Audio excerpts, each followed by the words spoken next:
Losers Bracket Final. Warhead Junction is our first map. The Murky Cup continues, and we have only 2 matches left. The game between the Exodia stack and the Cats, and the winner will then move on to the grand final where they face off against the dudes. So, it should be a good one. Best of 5 series on our hands here, and we had an amazing tournament so far. Really entertaining. And of course, tons and tons of bounties have already played. Now, again, a quick reminder about the tournament format and how all of this plays out. Thanks to I Can't Wait, who's sponsoring this tournament. We have a prize pool that is split in 2 parts. $1,000 go to the top teams in the tournament, as in any other tournament. And then you have $1,000 that go to the bounty pool. And teams can gain tickets for that bounty pool when they complete a bounty. So quick reminder about the bounties are, you see them on screen right now. Bounties are essentially tasks that you have to complete. Win a game with a Butcher, win a game with Showgirl. And each team has their own bounty board. And we have had actually some teams that nearly completed all the bounties. And, well, the more bounty tickets you have, the bigger your share out of that pool is going to be at the end of the tournament. So teams are heavily incentivized to play some of these. But you always have to go for that risk-reward calculation where you think about, hey, can we win with this? Is this really something that we should go for now? Or do we just aim for a victory in the match that we're currently playing? Now that we're already in the losers bracket final and teams that lose here are out of the tournament, there's obviously a higher risk if you're going for a bounty. We've seen reverse sweeps now, we've seen teams claw their way back in. So if you all of a sudden give yourself a handicap, even if you're in a 2-0 lead, that might backfire then later on. So you really have to think about, is it worth it, yes or no? In addition, teams like Exodia Stack have played so many bounties that they don't have a whole lot left. So with the most popular bounties already completed, they would have to dig really, really deep into their bag of tricks in order to pull that off. For example, Twin Blade Barrier is so bad, so horrific in a competitive environment that no team has even attempted it. Is now the loser bracket final or the grand final really the place where you're gonna try that bounty? Maybe not. But again, we'll see how this plays out. Maybe the Exodia stack is going to try and set something up. For now, we're in game number 1. Obviously, we have a draft restriction as well, meaning that if a hero gets played, if you see him in any of the games, he can't be played in the same match again. Genji, Muradin, and Hoga kick us off for the red team. We have Brightwing and Sylvanas on the other side. When it comes to bans, the side lane has actually been heavily targeted here. And since we're going to Warhead Junction, a quick reminder that usually games here are decided very quickly by who captures the boss at the top and then pushes with it. Now, traditionally, at the latest, the second boss ends the game. I've seen games that have been ended with the first one. If you have Sylvanas like the Cats have, for example, if you are able to get that boss, you will do tons and tons of damage. So how the teams play around the warheads and later around the boss at the top side is going to play a huge role here. Personally, I expected some teams to specifically draft for these boss battles, but right now we still have a couple of options for the teams to do exactly that. And the final 2 picks also for the Exodia stack. Now, Anduin has obviously banned so that he can't combo with Genji. Dino picked him very, very early. But the final 2 picks, as we still need some extra damage and also a healer for the team. Blue team hasn't locked any in yet. And we get the Vikings and Malfurion. Well, the Vikings are actually really nice to get some of the warheads. I'm not so sure if it's really helpful for a boss battle. So the Cats might be able to use that to their advantage. Zeratul as the final pick then for the Cats. And with that, we're set for game number 1. So ladies and gentlemen, Warhead Junction, the losers bracket final, the best of 5 series, kicking off with the Cats playing against the Exodia stack. First game of the best of 5, the loser bracket final, kicking off with Hazu on the Vikings over on the left. Now that doesn't really come as a surprise that he plays the hero. In addition to that, we now have Dainu on Genji, we got Bad Benny on Muradin, Copenhagen on Hoga, and Yazu is playing Malfurion for the team. On the right side of the map, the Cats. After a great performance yesterday, they are now here on the final day to play for a spot in the grand final with Captain Rax on Brightwing. We have Hirath on Janna, Dorakia on Sylvanas, Zerath on Zeratul, and Vala is playing Cassia with Thunderstroke on level 1, going for the stacking here. Now, one of the things that's obviously important now in the context of what we're seeing is to again remember that all of these heroes cannot be played again as the series continues. That plays a big role in the best of 5 already, but the grand final is even a best of 7, so there things are potentially at least going to escalate even further. The loser of this particular series is going to take 3rd place in the tournament, and the winner will at least take 2nd, and the Exodia stack is opening things up immediately with a quick kill against Cassia. So, yep, nicely done. Another quick shot against Sylvanas, and she's still fine, but the Stormbolt, as Benny came in from the side, is already coming through. And we have an immediate pause there. I'm not sure if it was Cassia that is in trouble here, if it was Valar. It seems like Zeratul actually dropped out of the game, so once that he's back, we're going to continue here. At least it happened early on, and there was no consequence for Zeratul since he's only up against the Vikings at the top lane, and did therefore not have a problem where he disconnected and all of a sudden got killed. It's actually quite interesting because Sadath has now dropped a few times yesterday as well. I'm not quite sure what exactly the reason for that is. I haven't followed up with them. So it seems, I suppose, his internet connection. The timing there is, again, good for them because there was nothing on the line in this moment. But he's had problems in the past few matches that they played. So whatever this is, he should definitely try and improve his internet connection a little bit if that's possible. I'm not quite sure where exactly he lives. Maybe he lives in the middle of nowhere or something, and he's happy that he has internet in the first place there, or a decent connection that he can play with. Or he plays over his phone connection. I really don't know, but he's had a lot of trouble. So does Cassia. This is the 2nd time that she dies, so the Exodia stack is targeting her specifically. We have, after the 1 minute mark, also the mercenary camps up on the map, and that's immediately used by Hogger to start and get a few camps, get a couple of attacks in here. But the bot lane gets still pressured. Sylvanas is currently attempting to take down the mercenary camp that was taken there earlier, so still with the idea to save as much of those structures at the front as they can. But with Benny jumping in, the blue team is threatening again to take a hero or 2 out. So right now, hasn't happened yet, but they gotta be cautious. And Cassia, of course, is also suffering now from lower stacks than would be possible, because she's been dead twice already. Now, on the other hand, they have a chance to take Benny down. They go for Muradin, and he gets dropped. Muradin eliminated. Nicely done. First kill on the board for the Cats. Now that we have the Warheads spawn, we'll see how everybody is reacting here. Valar is, of course, going to try and get himself a few more stacks on his level 1. So far, he's only sitting at 7. Quick reminder, boss spawning at the 5-minute mark, of course, is going to be very interesting in this game. And usually a lot is centered around the team's ability to grab that boss. Vikings are changing the entire dynamic of the game just a bit. You already see that 4-man roaming for the blue team quite regularly as the Vikings hold the experience. And with multiple warheads on the map, they can also be used to get your team an advantage by just grabbing those warheads. And while the boss should be the focus later on, if you have warheads to spare, you can also use them when you're battling for the boss in the first place. So that's definitely another play that could be made. With 10 stacks now for Cassia, just slowly getting there. Muradin still moving on the map, and the entire idea with Muradin is, of course, to just jump in onto a lane, get a Stormbolt connected, and help the team to follow up on it.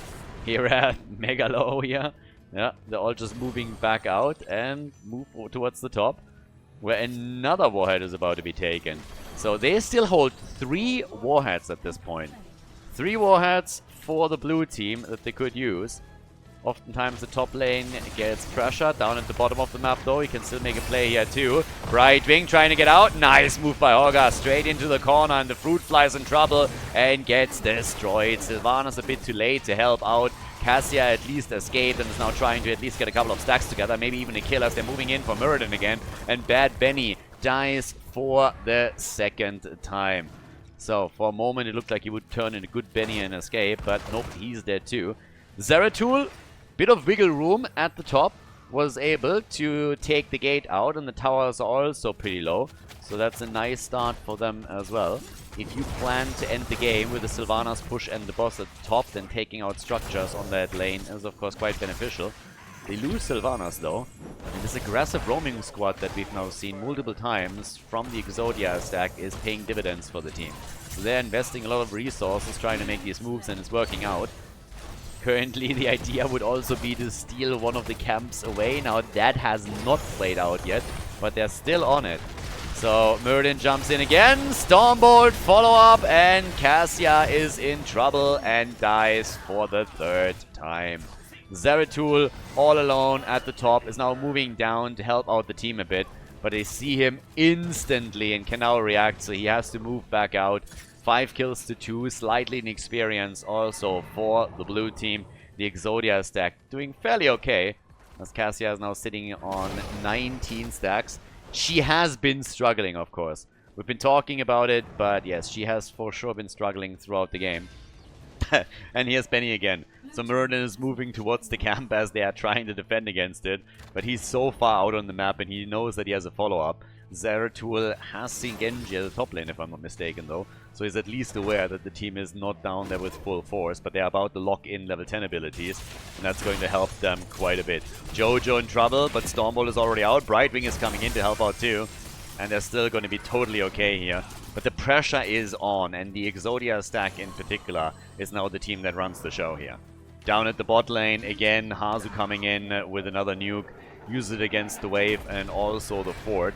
But Zeratul is controlling the top lane quite nicely. Another tower falls and Olaf is just not enough to deal with this. So they are losing some ground there. The rest of the map is firmly in the hands of their opponent. We have in the middle a lot of damage done to the fort. Level 10 abilities, of course, give them an additional boost that they're now trying to use. Lots of wolves used too, but they couldn't get a kill out of it here in the mid lane. And now we have at least for the cats also level 10 abilities. So the heroic sign that gives us the might of the Nerazim. We have blessed shield and also mind control. Top side, Zeratul has to deal with this all by himself now. It's a bit problematic for him in the sense that he currently has to be very cautious because Genji is rotating over and over again. But he's busy in the middle, taking Brightwing out, and that is kill number 6 for the blue team. Dino's jumping out, but this idea that they have to just dominate the game by taking control and getting kills is working out like really nicely for them. Structurally as well as on the hero side. They take the lead in experience, but if you just pay a little bit of attention to how they are currently playing this around the forts, then you will quickly notice that both in the middle and in the bot lane, the forts have taken an enormous amount of damage already. Camp, they might be able to steal it here. Whoa, that nuke actually takes it out basically instantly, so they steal the camp away. Nice. Red team didn't react fast enough, but the fight, that could still change things. Especially when we're talking about Malfurion, and Yasuo gets indeed killed, so Malfurion's down. They don't have support anymore. Drag here is somehow alive, much longer than he's supposed to be, and he still doesn't die. That's insane! How did they keep him alive? Could even engage back into the fight if they have a chance here, but it's amazing to see that the blue team, despite the fact that they didn't even have all of the Vikings here, is still alive and able to move out. They didn't have Malfurion for half of this battle, and they still were able to dominate it. Check this out. Take a look at after Malfurion falls. Take a look at Sylvanas. She's the one that's actually in trouble here. Is able to survive, but they're not able to do anything against them. So huge problem for the red team that they're not able to pick up these kills in a situation like this, outside of Malfurion being dropped. And he's now back to business. Top lane is still getting pressured, but that also opens up some opportunities for the Vikings in the middle to take the fort out. This one will fall. Cassia at least benefits from all those fights that we're now seeing and has currently locked in 33 stacks. It's not insane, but it's definitely decent. Sadath with Zeratul jumps out again. Fort in the middle has already fallen, of course, and down at the bottom of the map with Eric now pushing for the next structure. We're gonna soon see the same thing play out. At the top, the fort for the blue team is still standing, so they're still holding on to this. Bit more than a level advantage now as well. So they are pulling ahead quite nicely. Game number 1 of the best of 5 series is currently in the hands of the Exodia stack. You can always throw that Hail Mary at the boss top side, but so far the red team hasn't really gone for it yet. With another fort being destroyed, this could be the case eventually though. If you're looking just at the damage output, Genji with nearly 30,000 is taking the top spot. And here comes the red team, just double checking what's coming up at the top. Apparently afraid that the boss was attacked. Wasn't the case though, so didn't really have to fret here. But they want that fort and they're gonna get it. Down at the bottom of the map another camp is being stolen. Guys, look at the experience distribution here. Check the mercenary experience out. The red team hasn't gotten a single camp yet. Not one camp. Hero experience, mercenary experience, all in favor of Exodia stack. And in addition to that, you look at the minion experience, they have a massive gap there. thanks to the Vikings, of course. So this is the 2-level advantage that the blue team is currently running. But the fact alone that we haven't seen a single camp taken yet by the Cats is crazy. Also, they're not taking care of this. They're desperately trying to fight a fight in the middle before level 16 talents connect for the Exodia stack. And they get a kill. They are able to take down Muradin again, which was mega important, but they're sacrificing their keep at the bottom. So they're essentially forced into a position where they have to throw an absolute desperate play or they're going to get murdered. With 2 heroes down, they could go for the boss. They're also trying to take some of those warheads, and they do. But the bot side keep has now been destroyed. So if you ask me, their only chance is to try and get the boss and go for a great push with Sylvanas and maybe some warheads, but instead they're moving into the middle. They could have moved towards the top for the boss for sure. I mean, 2 heroes gone. That's an opportunity to take that. Instead, they're going for the fort in the middle. And I mean, they're getting it, so the fort gets destroyed. The question is just what is that going to do for them in the long run? Because at pace, they are falling farther and farther behind. We have 6 to 6 kills at least, but level 16, 1 level advantage, the talent lead is quite a lot.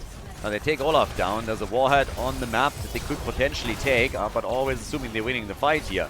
Muradin jumps back out, they try for Sylvanas again, always chasing her, and it's Brightwing that falls first this time.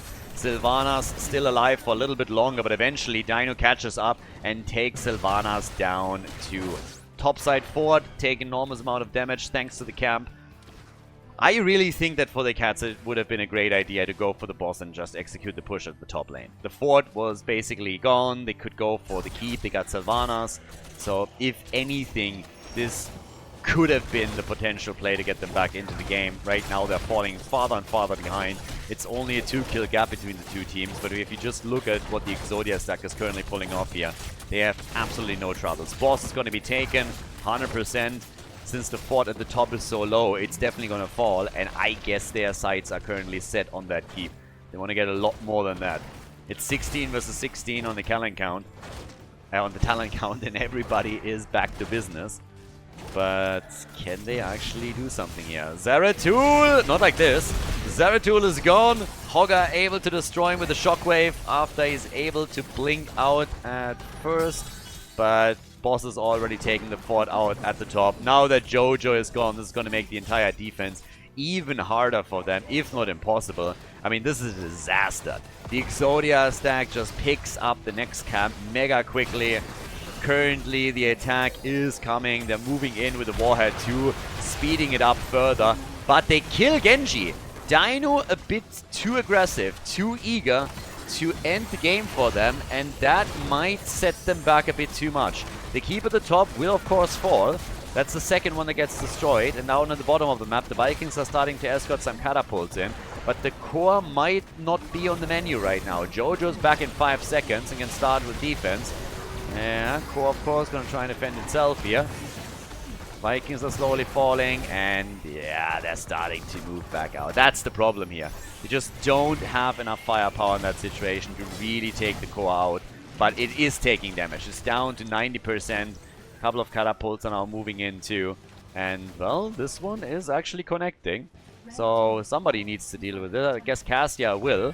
But the core is now down to 82%. Valhalla is making a move as we speak. Core is down to 79. As we are still seeing some of the players on the side of the Cats push, pursue, and hope to get a kill, which so far hasn't happened. 21% on the core lost. 2 of your lanes fully exposed as the keeps are gone. Let's just say things are not looking too good now for the red team.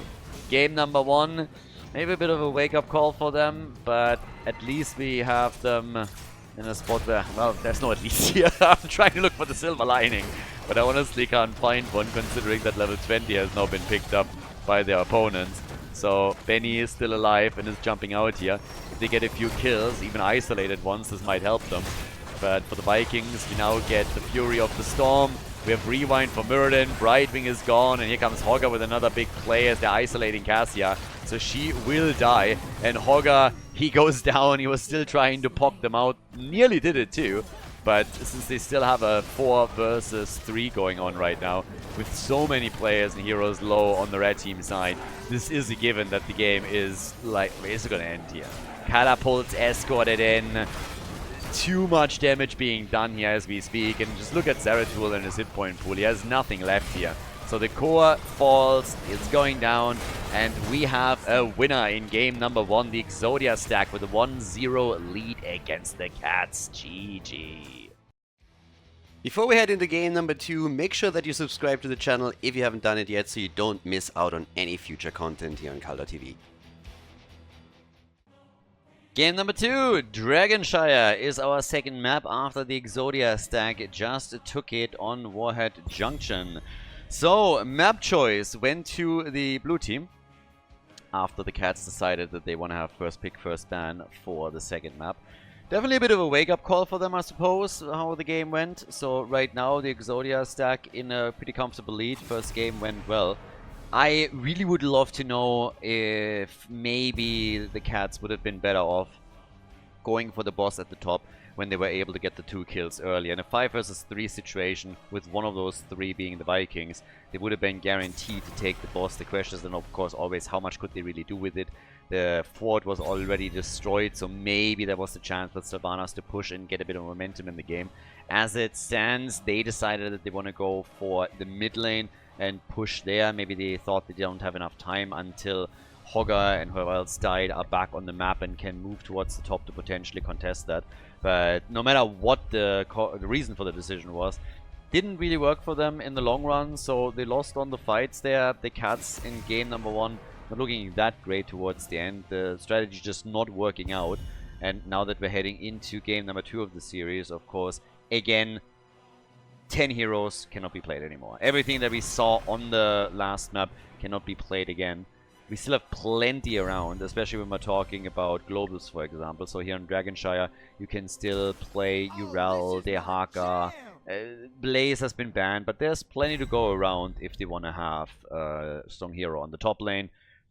Kind of curious too what the Exodia stack is now going to do. This is also the map where Dino in the past played a lot of Zagara, just saying. But the team should feel fairly confident right now. So, Exodia stack in the best of 5, taking the initial lead. Now playing on their map, but Captain Rax now has Lucio, and well, here comes Greymane and Urel as the first rotation. So, this is likely going to trigger some reaction around Varian. When you see Greymane, then it should ring a couple of alarm bells. There's a couple of heroes that Greymane really pairs well with, Abathur of course being one of them because he can go for a Greymane copy, and also the symbiote works nicely. But if you go for variant compositions, which is something that the blue team has actually done a lot with Benny, then this is also a great pick because you can kick the bullet in and really just take the target down. I like the Zagara pick here. They are essentially showing Dino a middle finger. Like, we can play the hero too, and we're just going to take Zagara for ourselves. So I'm not sure if the plan for the Exodia stack was to take Zagara, but as I already said before, they played her here a lot. Dino the one to kind of popularize her on this map, and now the Cats should simply take her away and say, okay, we don't want to ban her, but we are fairly happy picking her for ourselves. Now I just want to see if they're addressing Varian or not. Yeah, Cho'Gall gets banned, get used to that. If this is the first game of the Cats that you're watching, then you would probably already...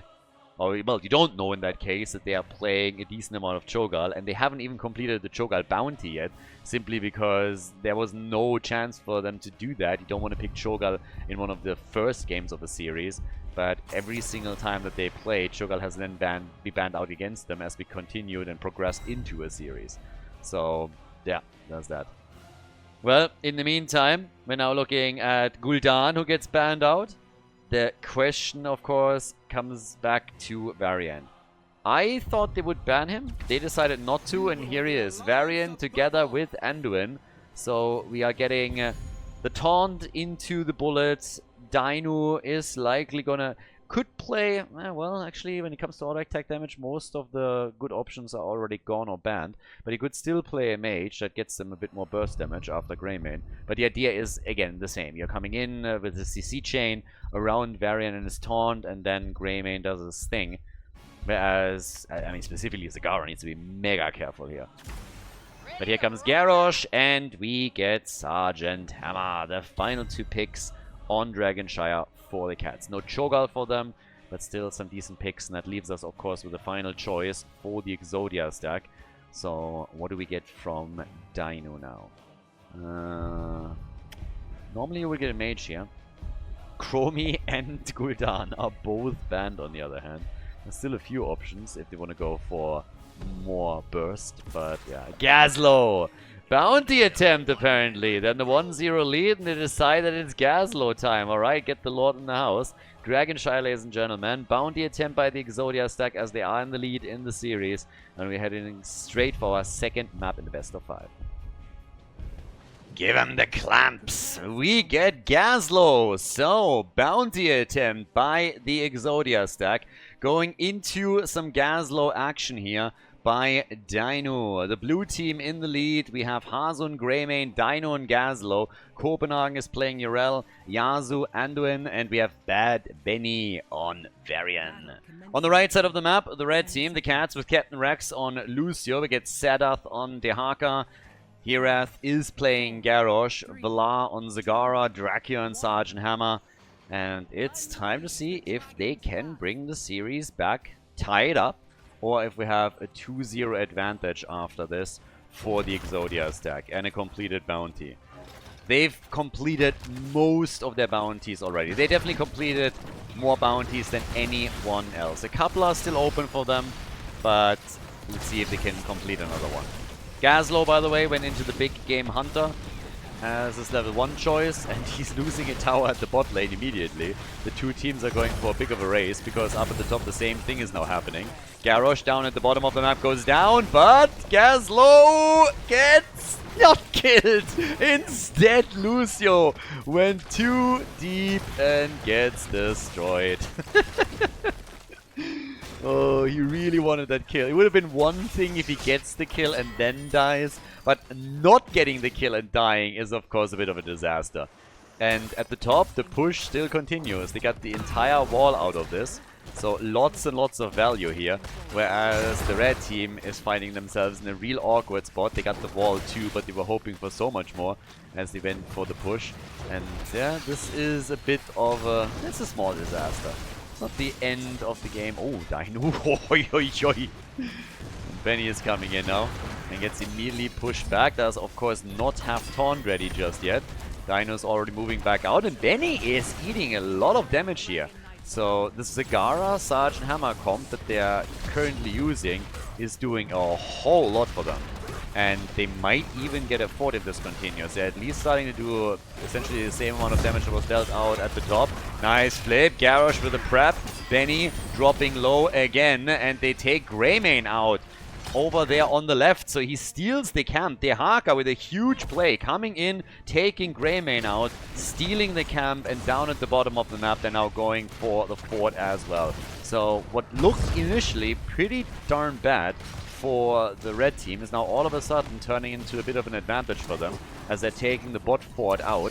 They also got a kill and a camp at the top lane, which makes things much easier for the Haka. And the attempt currently to go for the first objective of the game. Dino might fall too, but it's Hira that's a bit low. Gets another heal here. But Dino himself attacked by Sergeant Hammer, and the last attack is enough. Anduin is gone, and Gazlo is gone. So the double kill coming together for them. We have full control over the two shrines from the Exodia stack. But of course they're going to lose one of those for sure. It's a 5 versus 3 on the map, and you're not going to be able to fight through that. That's just not happening. In the middle of the map, we still have a few of them just trying to slow things down, attack the wall here. 7 hasn't even kicked in yet for Sergeant Hammer. That's going to make things much easier for Drag here. But that's a tower gone. Gate is going to get destroyed too. Another flip as they're putting Dino straight into the middle. Taunt is ready against Garrosh. Maybe an opportunity now to take him down. But he's still able to walk back out. At the top, Saradoth still defending. But the control has now been re-established. And this is threatening Dragonite number 1 in favor of the Exodia stack. They're already attempting it here. Drago at least has his Hover Siege mode, but Anduin nearly got it. But it seems like the Haka is taking over at the top, so he's able to grab it. Urel also getting attacked now as she comes back onto the point to try and re-establish full control for the team. At the mid lane, the fight for the dragon statue is just raging on continuously, but the blue team, at least for now, has to fall back a bit. And kudos also to the Cats. They are in the lead in experience. Taking the fort out at the bottom of the map obviously helps with that as well. But, yep, next few attacks already coming. Talking about attacks, Garrosh low, gets hit again. Tries to get... he gets taunted by Varian, and that's the end of him. So 3 kills to 3, and a bit more momentum once more in the hands of the Exodia stack. But a nice drag against Benny. That was a bit of a problem, and without the heals of Anduin, that could have been another kill for the Cats. Very, very different game and very different dynamic now that we're seeing in game number 2 from what we experienced on the first map. So the Cats much more active, much more aggressive with a lot of the plays that they're making here, and really going toe-to-toe with the Exodia stack. Seems like the first game was a bit of a wake-up call for them. They of course want to go farther than just taking 3rd place and drop out of the tournament here. It's the grand final that is in reach if they're able to make the play here. And that's what they're looking for right now. So Dragonite taken. The one chance that the red team gets to take a Dragonite, and they instantly lock it in. The Exodia stack had multiple opportunities where they controlled both of the shrines and wasn't able to pull it off. But now the DK has been claimed, sits in the middle. Very easily taken out here. They threw everything against it. Doesn't get tons of value for them.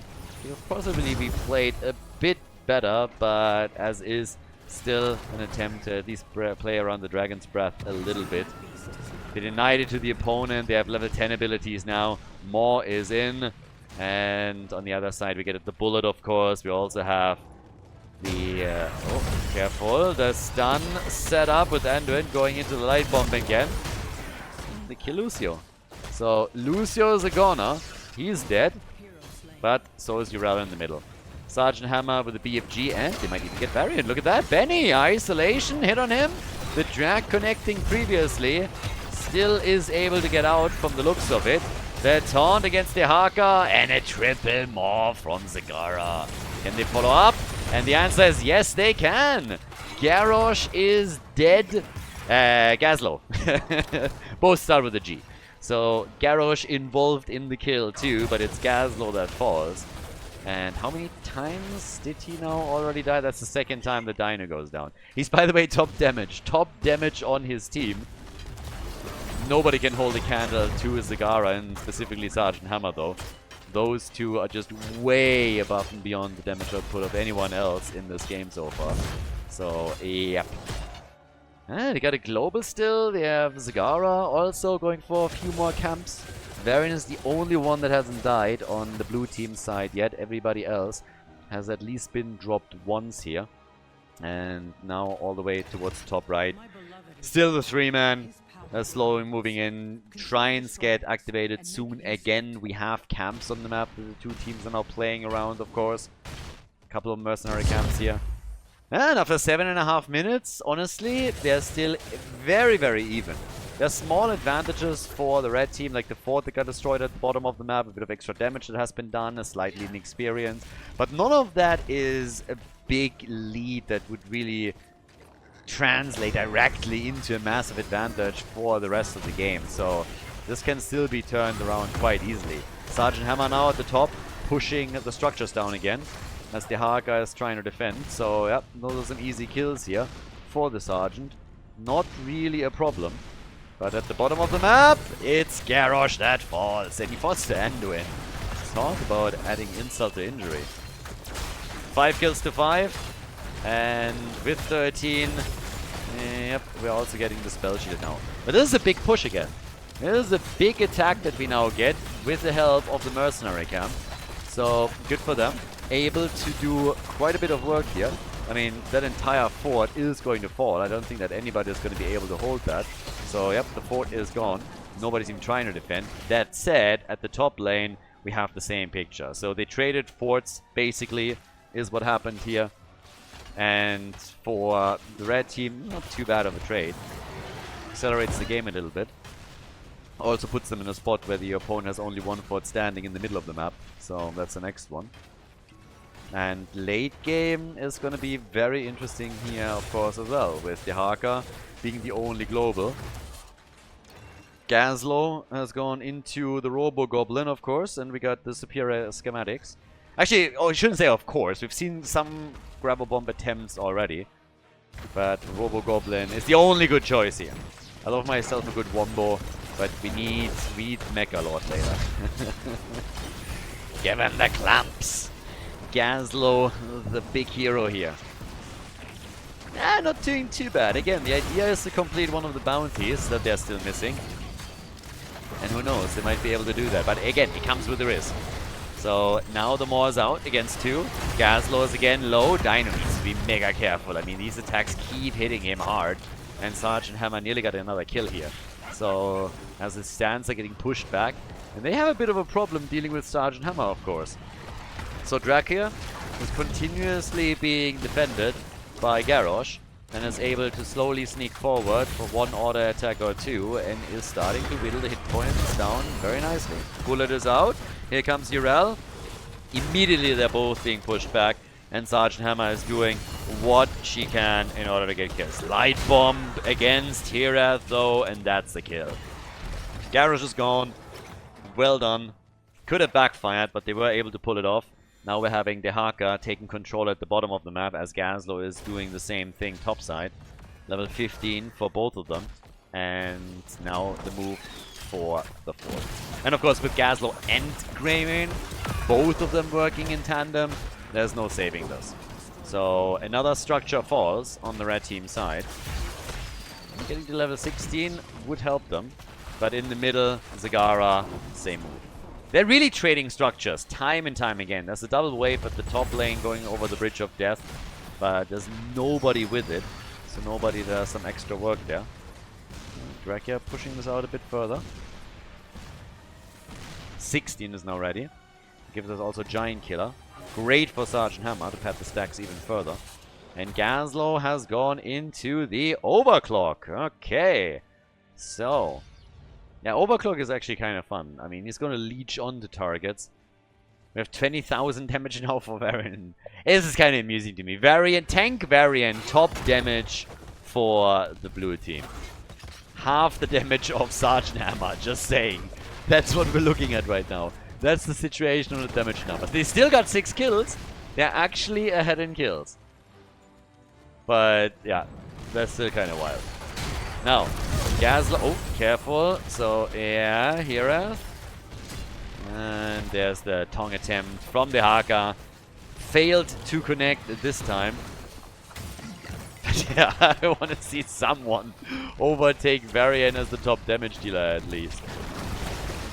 Because it's kind of wild to see him with 23,000. Okay, Greymane is catching up. Greymane is actually catching up here with the 22,000 that he has. Yeah. Oh, can they go for it again? Well, Gazlo first of all. Ah, beautiful connect from the Haka once more. But nice dodge also on that BFG. So Hira paying attention to the map and positioning of everybody. Yeah, but the Haka wasn't able to get too much done here with the break. No, oh, and as I say it, he connects it in Urel and she has no chance to pop the ult. Instead, it's an insta-kill. Urel has by now 100,000 siege damage. We have 132,000 for Sergeant Hammer. And after they destroyed every single fort, they're of course now switching their attention over to the wall of the keep. So, first keep wall is getting attacked here. And they can take the entire thing down. So, not a problem. Maybe even a bit more in the cards. Both teams already on level 16, of course. But, yep, those are some really nice pressure plays by them now. Slowly and steadily, step by step, drop by drop, they're taking them out here. And with Urel coming back, they're just retreating. They got the wall for free. They're also working again on a bit of extra control on the shrine. Gazlo snuck in and took control at the bottom to deny another Dragon Knight. That would have been the second one for the Cats. Second one in the game, actually. So far we haven't seen a Dragon Knight for the blue team. We're now 13-14 minutes into the game, but we haven't seen another DK. Serdath, he doesn't know where they are. He thinks it's a trap. He's checking. They see that the camp is taken now, but he hasn't made a move. Or he's just delaying, hoping for level 20 on their end. I mean, that's of course another option. But now that his teammates come towards the middle, he's like, okay, even if they're attacking me, I'm going to be fine. I really think that they thought, okay, that's going to be a trap. But them delaying it could have led to a level 20 with a push. So I think both of the motivations played a little bit of a role here. But if you really want to delay to level 20, you have to be sitting there for quite some time. So yeah, that's tricky. They should get the keep here. It would be a bit shocking if they didn't go for it. And yes, this is just too much. Dragonite might be burned down fast, but not fast enough. Keep's gone. And well, with that, they can now easily transition down to the bottom of the map and do a little bit more damage on this one. Now, other stuff, of course, that we had is now Anduin with the Glyph of Faith, having the second charge there. Dragonite, I don't see him do anything. He's probably going to wait for the next minion wave and then use the Dragon's Breath. I mean, it's going to be active for another 25 seconds. So you kind of want to use the ability whenever you can. And that's what's now going on here. But yeah, besides that, there's not much going on. 20 is ready. Zagara went into the Corrosive Saliva on 16 and now follows that up with level 20 Pack Instinct. We have Sergeant Hammer with the Ultra Capacitors, of course. And, well, off we go. Coming in with the next one. Trying to go quickly for that bot side keep now after they destroyed the middle.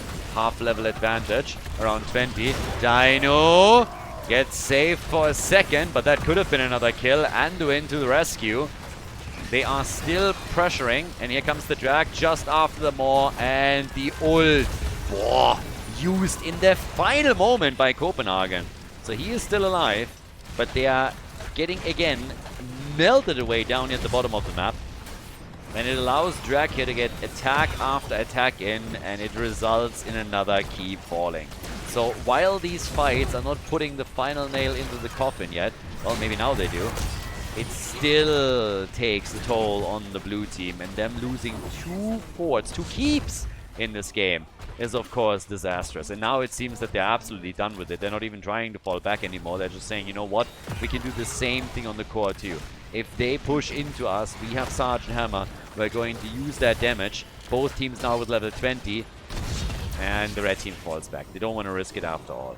We have 78,000 damage for Sergeant Hammer. 39,000 on Grey main side. Those are the 2 top damage dealers in the game currently. Yeah, and that Gaslow bounty is apparently a little bit elusive. Yeah, because they are not really in a spot where they seem to be able to win with that. Unless they turn the game around now, which isn't impossible, but it's also going to be fairly difficult. Yrel is dead. That's 7 kills to 6 now, and another more double connects with 2. Can they get another kill here? They're trying. Camp gets taken by the blue team, but now we got Benny low. He dies. Benny is gone. And now the move for Dino, and that's a triple kill. They take 3 heroes down, 9 kills to 6. Screw it, make it 4.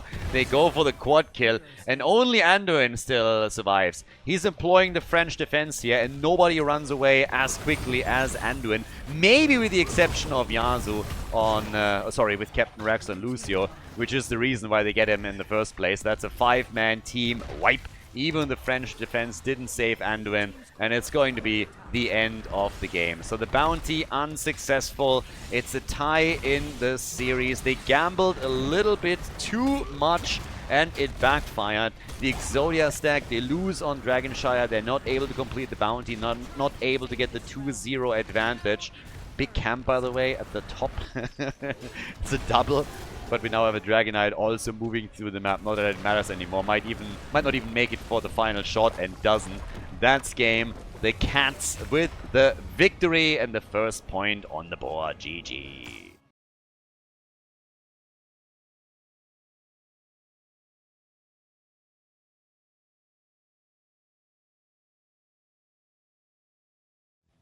Third game of the series, Garden of Terror, everybody. So, here we go. Yeah, well, the bounties didn't do the Exodia stack any favors on the last one. Going for Gazlo again and trying to complete that backfired, and now the series is tied. The cats are just sitting there thinking, you can try as many bounties as you want. We absolutely are okay with this. Gives us more of an opportunity to win games here. Because the cats are currently just interested in winning this. And you will most likely see Cho'Gall banned out again during this series. Several times against the cats, because for the cats it's not only about playing Cho'Gall to complete a bounty, they really are kind of strong with that pick in the first place and want to run it because it is down their comfort zone and they used him in the past too. So I expect bans eventually, at least on the third position here from the Exodia stack. But now side laners are being addressed. Blaze gets banned over and over again. We of course are now in game 3, but that means 20 heroes have been played. And those 20 heroes cannot be picked again. So that slowly whittles down the pool of heroes that are still available here. We still got plenty, don't get me wrong. But in game number 3, this is slowly starting to become a bit noticeable. We still have good options here. This is not going to be a horrendous composition or anything. But a lot of your typical high priority picks are now also unavailable. Now, with first pick, first ban, chosen by the Exodia stack after they lost the last map. Now we're going to see what exactly they're going to get here. For Garden of Terror. We have globals mostly eliminated. You could still go for Falstad, of course. Dino picks Tracer. Earlier Tracer was banned. Now they have a chance to pick her and do. But yeah, Falstad is actually going to be an interesting pick. I want to see if the teams are going for it. Vikings have been played. Samuro has been banned. Dehaka has been played too. So all of those are out. You could still go for Hunt Illidan if you want to have a pseudo global. You could also go for Stage Dive ETC. If there is a team that would do that, it's definitely going to be the Cats. They played EDC multiple times. It would work also with Vala, just generally speaking. You can create a bit more space for her. But now that we have Vala, it could also be an Uther main tank. So Uther plus Stukov as a double heal, Uther doubling as a tank, and then maybe play that triple frontline. But we'll see what the idea is behind all of this. Stukov already alluding that they want to go for a bit of a stun setup in the first place. Yeah, I mean, you have the slap to easily create some space for Vala too. Anubarak and Rhaegar, so they can dive with Anubarak. Rhaegar can help with the lightning shield on the mercenary camps throughout all of this. And for the final bans, are they banning Cho'Gall in even that situation? That's actually an interesting question right now. I suppose not. I suppose now they don't feel the need to ban Cho'Gall anymore. So, might be something different and then keep that up on the last map. Yeah, exactly. They go for the Uther ban instead for the same reason that I pointed out earlier. Uther as a main tank, doubling as a second healer would be a very nice choice now if you're going for an auto attack style Vala, and just something we've seen a lot. So yes, Uther gets the priority ban over Cho'Gall, who doesn't really fit into that composition as well as other heroes would, so they are not too afraid that Cho'Gall gets actually chosen here. And I don't think they gotta worry about that too much. I mean, there's still a chance, but with Stukov as your heal and Vala as the damage, highly unlikely. So instead we get Arthas and we get Kerrigan, which I find really cool. Back in the day when we had still Envenom for Arthas and Kerrigan on level 4, this was actually a go-to. There was for a long time in the early stages of the game basically the understanding that if a team walks away with Arthas plus Kerrigan, they've won the game already. So that the two of them as a duo would just annihilate everything. And that was to a large extent because of the level 4 talent in Venom, which has since been removed. Zagara has one with the same name, but it's a little bit different here. So, Anubarak and Leoric plus Gul'dan.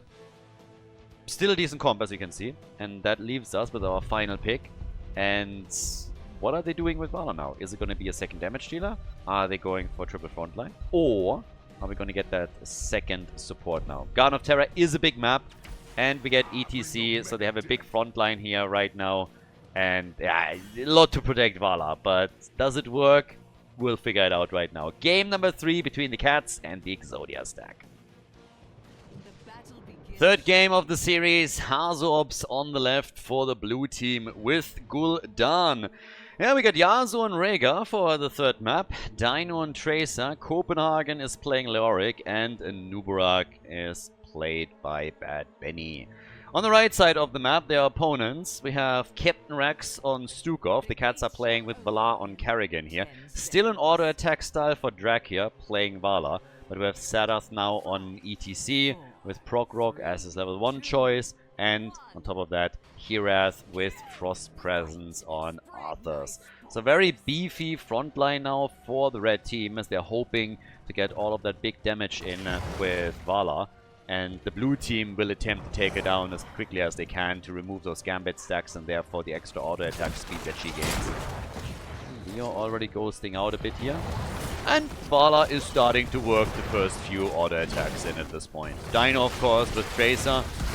He wants to make sure that Valar's not going to get too strong because that would be pretty bad for Tracer. You can dodge a lot of skill shots, but you're not going to be able to dodge out on anything else there. Yep. So, our little garden gnomes over here are going to get kicked around later on as the game continues, or at least one might assume. We're going to keep an eye out on them as well. But currently, it's more interesting. Oh, they're going for... Oh, okay. Nice move by Copenhagen. I actually thought that stun connected before your Wraith walked away. That would have been very annoying if he died there already. It's early in the game, so he would have respawned immediately, but still. ETC is at the top. This is where the pseudo-global comes in, as I already explained earlier, so he can go for stage dive. But as the blue team is pushing for the wall, the red team does the same at the bottom of the map, and both of them walk away with the wall destroyed. And Valar just continues the party here together with Stukov. The blue team, on the other hand, has decided they want to go way deeper than that. So they are trying for the fort already. And currently, it seems more and more like they can get away with it. ETC gets fully ignored, by the way. He's coming in and is like, hey, am I a joke to you? And the blue team is like, yep, pretty much. Not interested. We want the fort and we're going to get the fort. They're even willing to lose the doggy in the process, so Rhaegar goes down. Karrigan misses the combo, but is still getting a kill. 2 heroes down, and a third will follow. Benny is not going to survive, so that's a triple kill. And with 3 down, we see likely the fort at the bot lane destroyed as well. So, as things settle down, the Exodia stack is actually falling behind here. The whole idea was, we take the fort no matter what. Our opponent is not going to be able to. Or even if they do, we at worst come out with an even trade, and that just didn't happen at all. They lose 3 heroes, and they lose their fort at the bottom of the map. So the Cats are now ahead. The quest nearly completed for Gul'dan, that's the good news for him. But, yeah. Decisions that they made here, they backfired. That did not work out the way that they intended it, guarantee you that. Now, of course, the gap in experience not that gigantic. 3 deaths are annoying, but let's face it, we're early in the game, so it doesn't play that big of a role yet. The death timers were low, the experience gain is also tiny, so they can still catch up on it. But as far as statements go and just general dynamics, this is not something that you want. Anyways, how is the team going to react to this? What is the next play now going to be? I mean, already we're having plans made for camps. Siege Giants, for example, get addressed at the top left now. Gul'dan is already there together with Rhaegar at the top right. Leo is now with his little soap bar already pushing this out. So yeah, he's trying to just clean stuff up here. The janitor in the house. Okay. Do you actually know how the janitor came into the game? I mean, we didn't have a janitor skin for ages, for an eternity. And the reason why the janitor is now in the Nexus is because he was previously in his little closet at the Blizzard headquarters. But then at some point they decided that they need the closet for the remaining developers for the Heroes of the Storm team. So the janitor had to get out of the closet and had to join the Nexus, and the developer moved into a little closet there where he has a little space. I'm just joking, there are no developers anymore. But yeah, it's a nice story anyways. But we have the janitor in the house now, even as a soap bar that he can ride. Gul'dan at the bottom of the map now doing his thing. And, well, Karrigan is just hopping around like crazy and trying to do her thing here. Karrigan, it's really nice if you have this much CC. I mean, imagine a Howling Blast followed up by a Karrigan combo. Arthas is moving in, slows things down even further. Now you have ETC also with another power slide. So there's a lot that they can do. in order to try and get a CC chain going that Vala and others then can capitalize on. Vala doesn't have a whole lot of stacks. She did well early on, but after that, no big skirmishes happened anymore. So now we're at 17 stacks for her. Arthas is also going into a Death Coil build. Dive onto Arthas. I don't think he's going to be too impressed by that. There's a heal and he has a Death Coil. But his Howling Blast is also not doing things, so there's that. Not like they can turn it or anything. Copenhagen, next one to move back over and try to take the wall at the bottom of the map out. ETC is slowly starting to move down in order to face off against him. Carrigan is at the top. The game has actually slowed down a little bit. In the early game, it was all about them trying to take the forts out and really being very aggressive around that. Now a bit of a different story. But here in the middle, still the attempt to get a kill and also the wall, but Arthas is able to walk away from it. Vala is using the opportunity to connect a few more auto attacks, but she's not really sitting at any crazy numbers or some such. 25, it's not too much. 1 seed is all that we got so far. Now we got also stage dive. I mean, again, that was expected. And Rhaegar with the Ancestral, no surprises here either. Horrify for our boy Gul'dan, and there's the Cocoon. So, the Tomb is out. Isolates Arthas a bit. Syndragosa for the slow, and the Ancestral saving Gul'dan. Arthas is down. Carrigan wants the kill and gets it against Gul'dan, but I think Yasuo might fall now too. So they go for Rhaegar, and ETC drops him, and Vala kills Leo. They're chasing Bad Penny. They're trying to go for Tracer. Here comes the combo straight into the Lurking Arm. And that, ladies and gentlemen, is 4 heroes down on the Exodia stack. They're cats with mad momentum in the game. Gul'dan and Arthas the first ones to fall, and then it just all escalated heavily. Big lead now in experience. 7 kills to 1. And the cats, they are doing fantastic here. So that was brutal. Stage dive from ETC, of course, fantastic. Syndragosa being used to lock down the corridor even further. And with CC on every single front, they were able to ensure that nobody, with the exception of Tracer, was able to get out and escape. So very, very nicely done.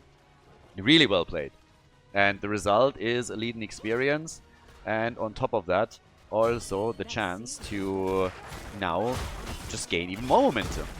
Try to build on that a little bit, get a 13 talent advantage, try and steal maybe some of the mercenary camps away, go for the next seed, look for garden terrors. They can also, with Carrigan, just keep attacking. That would be fantastic for them. But the Exodia stack has now to attempt and try and fight back on this. Good Entomb from Leo would go a long way here. We saw a nice Horrify from Gul'dan earlier already, but he needs a bit more in order to make all of that work. So right now we got also the Virulent Reaction for Stukov. Even more CC that they can use. Not that they were lacking it in the first place. But hey, there's no such kill. There's no... What? What am I looking for? I'm blanking. Alright, anyways. They're overkilling it heavily, is what I, at the end of the day, want to say here. Sometimes, yeah, just on a blank.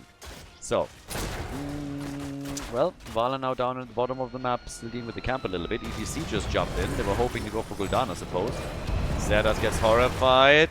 That's not enough to get a kill on ETC, though. Even with the drain here. So, the heal should be ready. And they're chasing hard. Carrigan gets cocooned just as she's about to unleash the combo. And, well, Entomb on Vala, I don't really think that's going to do too much for them either. She just walks away after it drops. And they both walk away from that fight here. So, yeah. Anyways, bottom of the map. That's where we now have the camp pushing in again. We gotta deal with that at some point. I gotta say that last fight, I mean, there were a few opportunities for both teams to get a kill, and both were not able to completely pull it off. So, yeah, either way. But right now, they're coming in with another Howling Blast, and Carrigan apparently not ready for the cooldown. Also, ETC is still on cooldown with his ult for a bit longer, so if they really wanted to force a fight here, they couldn't have gone completely in. And there we got the CC chain. There's no kill like overkill, ladies and gentlemen. absolute CC city against Anubarak. Gets completely destroyed. Now ETC is jumping in at the top as they were hoping for another seed, and that is Garden Terrors. That's the first set of Garden Terrors right there. At least it should be. Gul'dan delays it for a bit longer. And, well, that's the end of it. Garden Terrors in game number 3. 8 kills, 2-1. They did well. And now, of course, we have 15,000. Ooh, Arthur's top damage ahead of Carrigan and Vala. Vala only at 10,000. 28,000 for Gul'dan. Not that it does him any good here. But, yep, with the Garden Terrors, they should be able to take a few more of these forts out. Right now, teams are even on structures. So, nobody has taken a lead on those. But this should change here. Horrify? Ooh, that would be a nice kill. And they get it! Yep, Vala is down. 5% of the attack speed are therefore gone. They get a level 16 next for the red team. But since they're now playing a 4 versus 5, there's not too much they can do with it. And it seems like they're not losing any structures. Nothing. Fort in the middle was saved. Fort at the top also saved. And down at the bottom of the map, I mean, nibbles away at some of the gate hit points, I suppose. But that's not enough. Nope. Nope, nope, nope. That did nothing for them. That's a bit of a disappointment, to be honest. They were looking great, and then that happened. Just before level 16 kicks in for them, they were forced into a fight. They lose the battle. Vala goes down, so that's the first death on her. And all of the Garden Terrors essentially become useless to them. They push the map out a bit and give them a little bit more control over it. But that's all that they were able to accomplish here. So definitely a massive disappointment for the team to find themselves in that spot. And now the camp at the top, Siege Giants claimed, so at least they're able to take a few camps. One at the bottom right has also been taken.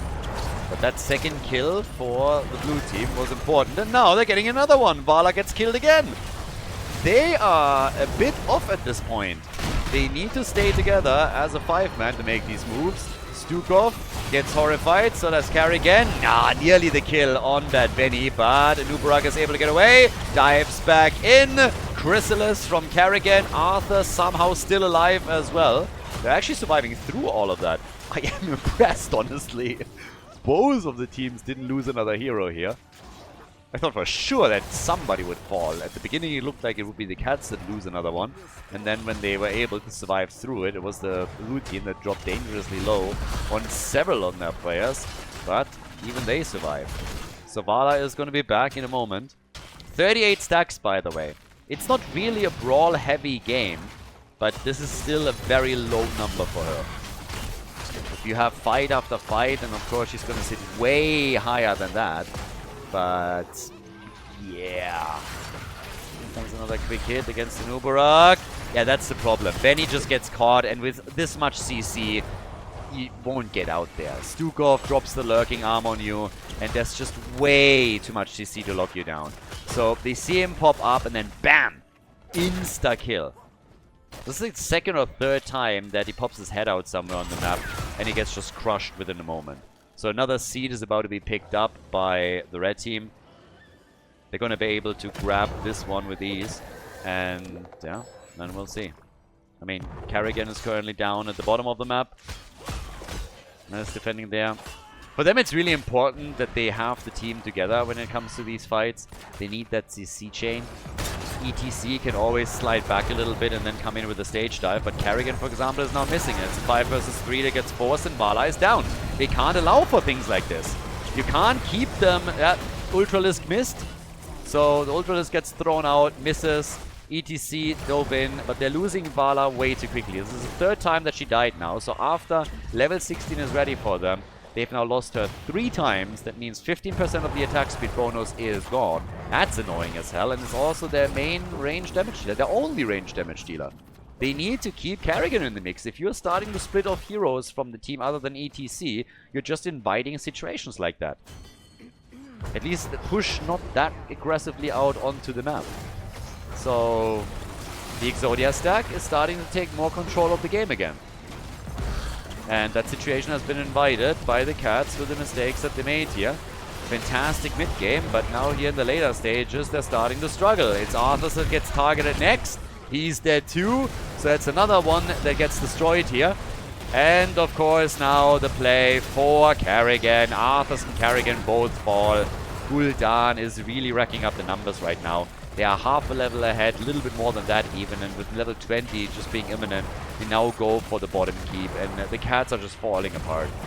They're getting doused into the deep end of the pool. We have 52,000 damage for Khaldor. Look at Vala. Vala is sitting at 14,000 damage. That's pathetic. She has nothing. Nothing. Vala has nothing. Less than ETC right now. That's where we're at. So this is just not working whatsoever. Serdath is about to fall. It worked great when they had the CC chain that they dropped on the opponent over and over again. But currently, the team is just getting absolutely rolled. So now, Horrify on Vala. She's dead again. And that's game. 8 kills to 9. And with that, it's a 2-1 lead in the series for the Exodia stack. There's no defending this anymore. 36% on the core. 9 kills to 9. And Carrigan dies too. That's it. That's game. Nicely done. They're farming heroes. They're not even going for the core anymore. They're just like farming. A little bit of dancing is going on as they're stutter stepping around each other. But that's the lead in the best of 5 now for the blue team. GG and well played.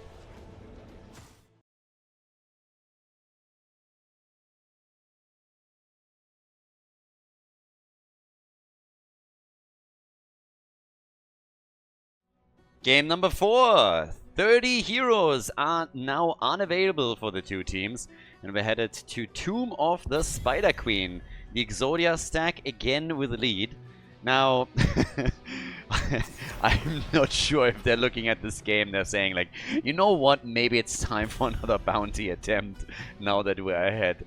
There's a couple of bounties that they still can complete, but I am not sure it's really worth it in the situation that they're in right now. Now, obviously, as we are going from game to game, some of the heroes that have consistently been banned already are becoming even more powerful because the hero pool is more limited. So, Blaze gets banned, Chromie gets banned. We still have Junkrat up. There's also Maiev that you could still play. So, there's a couple of really heavy hitters when it comes to heroes and their impact on the game that could be played in this one now. But there's also, yeah, Cho'Gall, which is always a threat when the cats are playing. And he gets banned instantly. I'm actually a little bit sad that they didn't try and ban him on the 3rd spot and get a bit greedy with this, because I could have seen the cats just decide that they want to play him in the early picks, and they decided that, well, they can't now. So Maiev gets banned, gets picked instead. I mean, can't pick Cho'Gall in the 1st slot anyways, but Maiev gets picked first. It's just a shame that we're not gonna get another Cho'Gall game here. But what about Junkrat? It's actually kind of interesting. When game number 4 and Hanzo hasn't been played yet, neither has Chromie, so the two need to be banned now. But on the blue team side, we get Diablo and we get Sonya, so a bit of spin to win down at the bottom of the map. And with the cats starting things off with Maiev, what are they going to follow that up with now? There are also still a couple of very strong supports still out there. Uther, if you want to go for a bit of an additional CC chain with him, could be a good choice. Also, if you need the Divine Shield as a bit of a panic button. Wave clear, of course, here, kind of important. So something that you want to spec into as well. Some of the mages, a lot of the mages are already gone. But we get Malthael first and Mal'Ganis. So a triple front line once again. Maiev, Malthael, Mal'Ganis. Triple M. The M&M and M's. Which makes me hungry again. It's actually kind of wild. If you go to supermarkets like Aldi, Lidl and some others here locally, we have Mercadona. Some of the fake M&Ms that they have are just better than the original.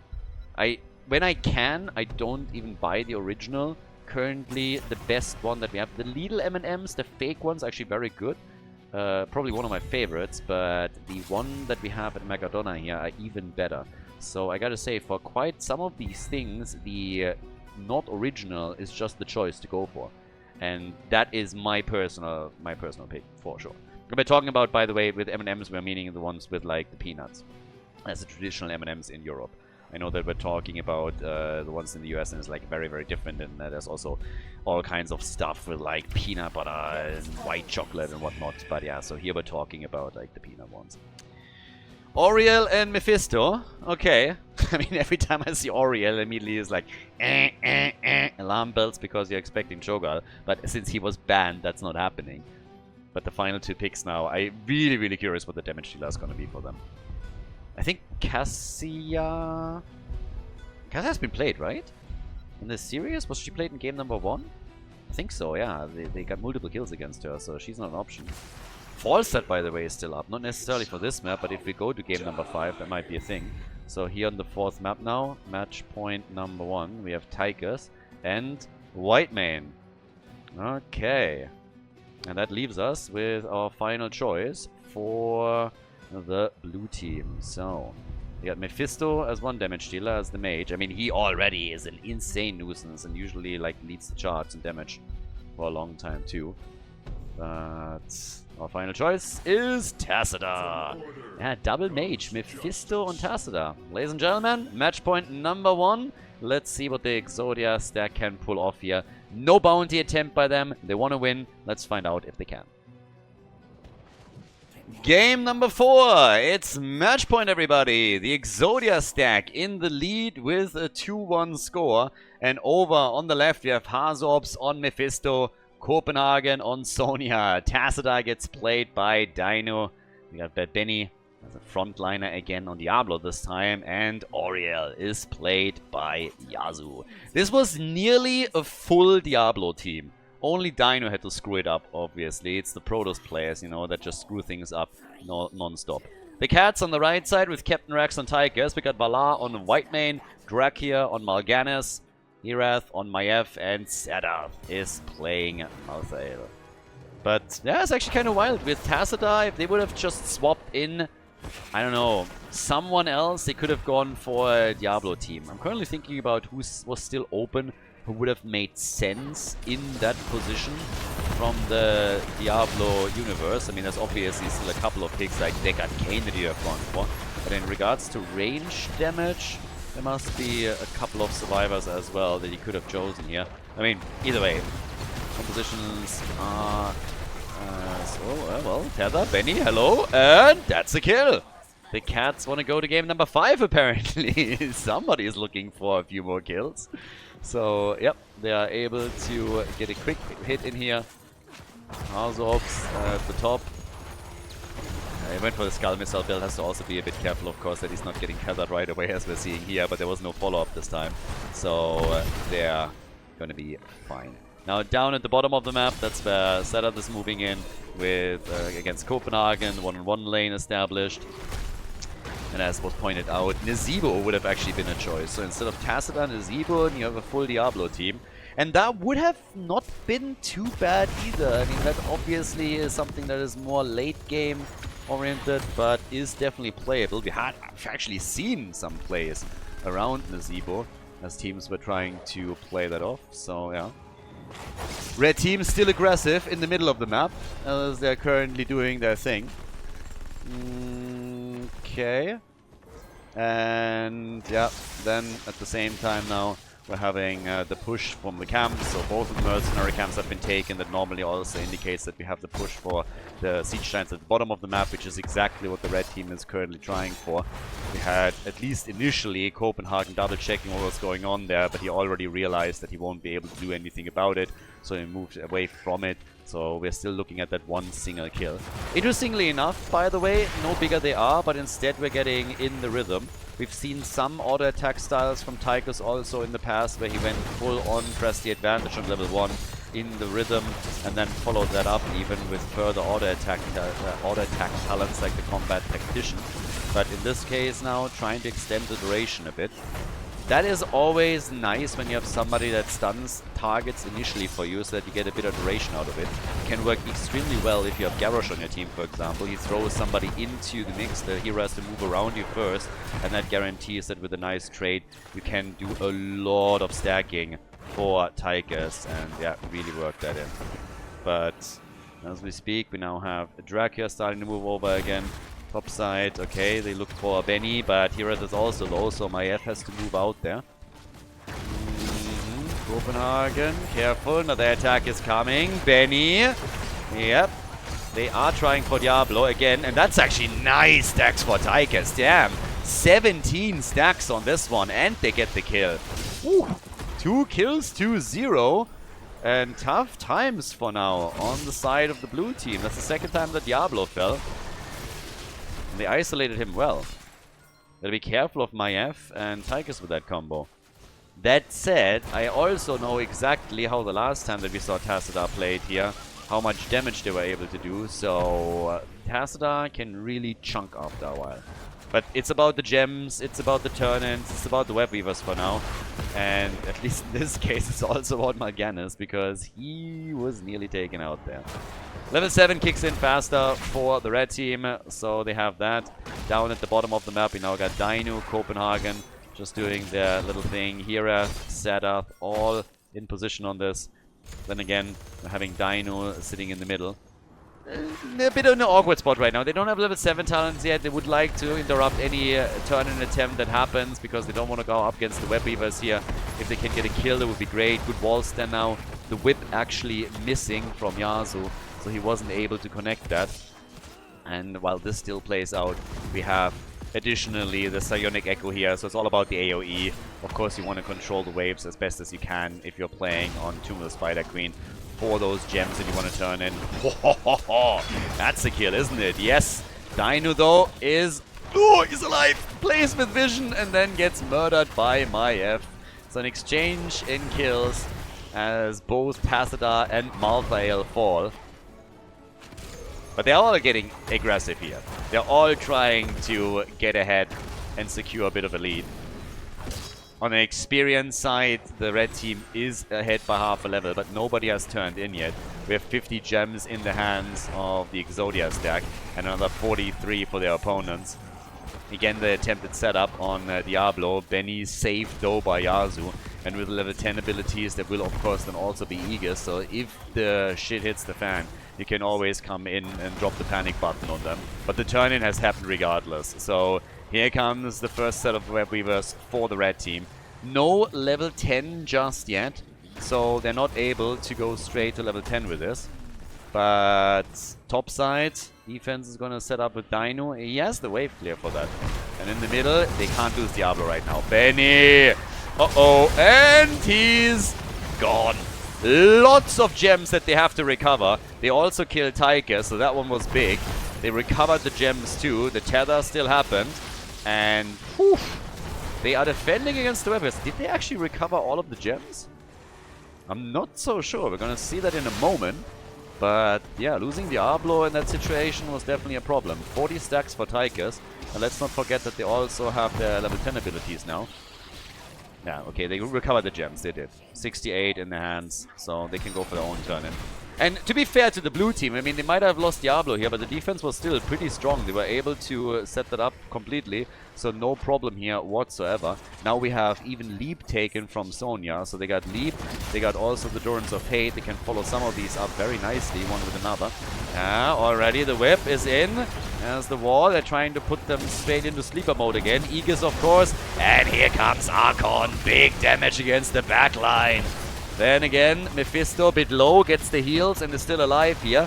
Nobody dying yet as everybody is just going full on ult. We haven't seen Odin yet. Captain Rex could still use that though. But here's the isolation with another beautiful wall against Malthael. And he falls. Great wall, and they are going to get not only the kill, but likely also the turn-in on the back of that. With that kill, you set yourself up quite nicely for the turn-in. Your opponent is having a tough time trying to interrupt it. And if they can follow up with an additional kill here, that of course would be the dream. They're baiting at least the disc out. As long as Diablo does not get killed here, they're going to be fine. Benny is a bit low. Here comes Drag here. Benny. Aegis. Cooldown is ready, but they go for the Durance of Fate. And again, another wall. This time Draka is the target. And he gets murdered. And he might not be the only one. Hear that. Also, low. Able to escape though. They're able to get Maiev and Whitemane both back to safety. But here come the web weavers at the top, at the bottom, in the middle. And it is Maiev that might fall. Barely gets out of this, but boy, oh boy, was that close. 4 kills to 4, and with everybody low and nearly dying on the side of the cats, they now have to half back to the Nexus, which means they cannot defend the middle. They cannot defend the other lanes as effectively either. So they're going to lose a lot of ground. And the leading experience has therefore gone to the Exodia stack. Fort in the middle will be destroyed. There it is. We got 31,000 damage now from Mephisto. Tassadar 24k, and it seems like Mal'Ganis, he makes it. He makes it. Whitemane on the other hand. Whitemane, the barbecue! And that's another kill. The wall preventing the escape. It's a beautiful wall. It's the best wall.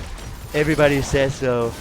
Oh, everybody, we have the best people. They build fantastic walls. Tassadar's amazing, and his walls are incredible. They're incredible. So incredible. So they get another one. Prevent the escape of Whitemane, take her down. She's been a huge part of keeping everybody alive so far. So with that now, we have 5 kills to 4, and it's the second turn-in a row. So easy double turn-in from the blue team.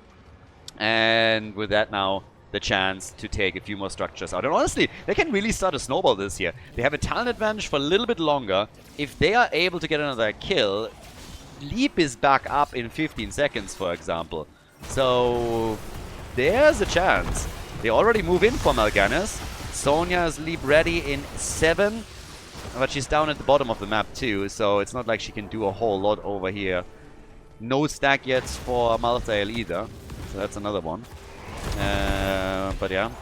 Oh, Tassadar moved down. And, oh, that's 16 gems. 16 gems if they get the kill. And, yep, they do. Maiev is gone. The fort is totally exposed. Xerath on the other... Oh, he gets the gems. Not all of them, but some. Problem is that after Maiev fell, they also killed Whitemane. Copenhagen is now coming in. At the top, the fort is fully exposed. And yeah, they're losing the entire outer ring of defense right now. They're losing way too much. It's 7 kills to 4. The Exodia stack again. They didn't attempt the bounty in this game. They just said, boys, we want to win the game. We want to go to the grand final. We want to fight for the big bucks outside of just looking at bounties. And, well, that's 7 kills to 4 now. Lead by more than a level. And the opportunity to make a play for keeps soonish. Still 62 gems for the red team. So the Cats still have a couple of gems. That's their ticket back into the game. You get your turn in, you're trying to obliterate a few of those structures too, and then you can build on that as things continue. But yeah, well, if they can get that turn in, that's of course a different question, because the problem is, look how close 16 is right now for the blue team. Once that the Exodia stack has 16, yeah, Leap might have to be used in order to escape here. Nah, Copenhagen is fine. But once we have 16, they're not going to try and fight here. So 31 stacks, 31 gems have already been turned in. They're trying again for a kill. 45, oh boy, that's a problem. Goodbye, Malthael is gone. Gets burned to a crisp. Forgot his little sickle over here. And that's level 16, so now they can follow it up even further. Specifically with Tassadar, we now have the Psychic Shock, so even more damage from him on the AoE. Nice wave control, and just look how they're controlling the turn, the choke point here as well. That's another kill, and another 3 in total. It's a triple, baby! And that is very likely going to be a keep. Damn, Diablo's diving in deep. Seems like Benny wants a kill. Maybe he went a bit too deep on this one, but turns out he didn't. They kill Mal'Ganis, and now the keep at the bot lane is wide open, and there's also a chance to move into the mid lane, where there's a mercenary camp already pushing. So after they take this one out, they can easily transition over and do some damage there as well. They might not be able to take the mid keep out, but opening up the wall is definitely in the cards. Huge plays from them. 2-level advantage. 16 talents aren't ready yet either. So, oh, the wall is opened up. Okay, they can definitely poke this down a bit. Maybe not destroy it. And, well, yeah, okay, so much for that. Benny, bit too aggressive here. Needs to wait for the rest of the team. And now we have Oriel also getting this. But at least just able to... Wow. Sonya jumping in, but only to cover the retreat. No aggression for them. Yasuo's on the run. Dino is also trying to escape with a quick shift here and is able to get out. Diablo, of course, he had his soul stacks and he's coming back now. He put another wall up against Captain Rex, but not a problem. Tychus is, yeah. They got 16 now. So both have 16. That gives us the shared punishment. And yeah, that turn-in. They don't even have enough gems for a turn-in currently. They lost so many gems that they don't even have a turn-in available anymore. We're talking about the blue team, on the other hand. Not only did they already get 2 turn-ins more than their opponents, actually 1, but they also have now a spot where they have 47 gems that they can turn in here. That doesn't quite get them to the next set of Web Weavers, but it definitely gets them into a pretty comfortable spot. So 31 have been turned in. 2-level advantage. Nice! Look at that damage! And down he goes. Another jump from Sonya, and they go for White Mane. That's a double kill, and this might just be the end of it. There's already damage done in the middle of the map. Look at that.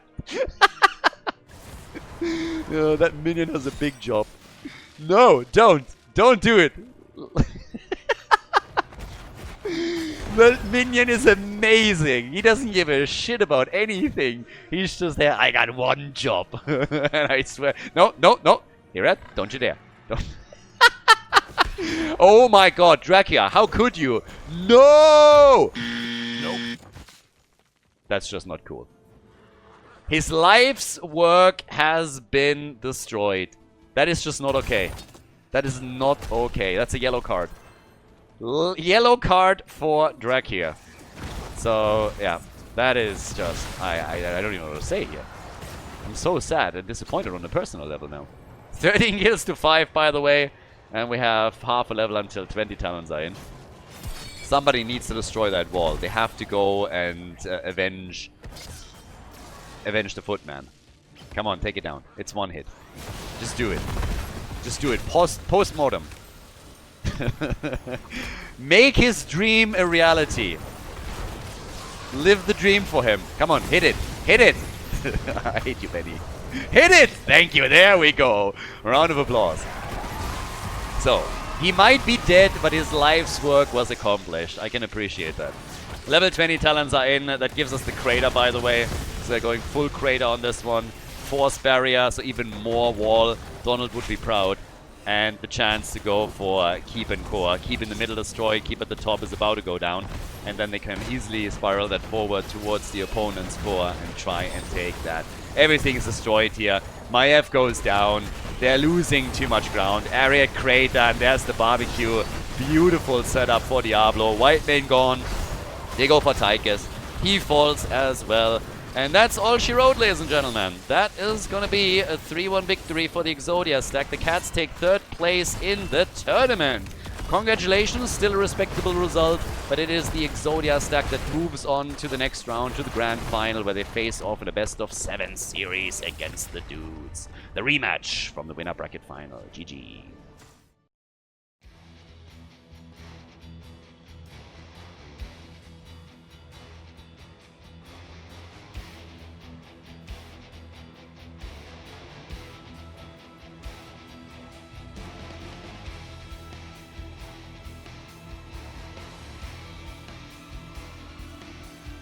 Thank you everybody for watching the video today. I hope that you enjoyed the show and the commentary. And keep in mind that the spoiler protection that is going to run for the rest of the video is made possible by all the support on patreon.com. So guys, if you want to support my work, if you want to help me start new projects and keep the spoiler protection in place, please consider heading over to patreon.com/Khaldor. There's also a link in the YouTube description, and check that out. Thanks in advance, and see you guys next time with more esports coverage here on Khaldor TV. Have a great day.